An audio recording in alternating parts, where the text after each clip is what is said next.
ایک گھنے جنگل کے کنارے ایک لال مرغی رہتی تھی۔ وہ بہت محنتی اور سمجھدار تھی۔ ہر صبح وہ جلدی اٹھتی، دانا چگتی اور اپنے بچوں کا خیال رکھتی۔ اسی جنگل میں ایک چالاک لومڑی بھی رہتی تھی جو ہمیشہ دوسروں کو دھوکہ دے کر اپنا فائدہ چاہتی تھی۔ ایک دن لومڑی نے مرغی کو اکیلے دیکھا تو دل میں سوچا، آج تو میں اسے آسانی سے پھانس لوں گی۔ لومڑی آہستہ آہستہ مرغی کے پاس آئی اور میٹھی آواز میں بولی، لال مرغی بہن، آج میں نے سنا ہے کہ جنگل میں امن ہو گیا ہے۔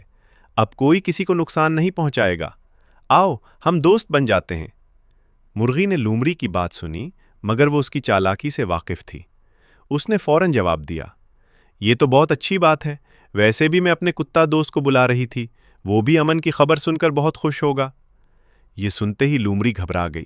اس نے جلدی سے پوچھا، کتا؟ کون سا کتا؟ مرغی مسکرا کر بولی، وہی جو بہت تیز دوڑتا ہے اور لومڑیوں کو دیکھتے ہی بھونکنے لگتا ہے۔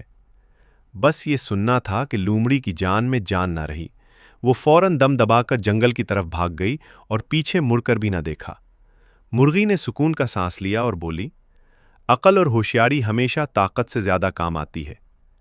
سبق جو ہوشیار اور سمجھدار ہوتا ہے وہ مشکل وقت میں بھی خود کو بچا لیتا ہے۔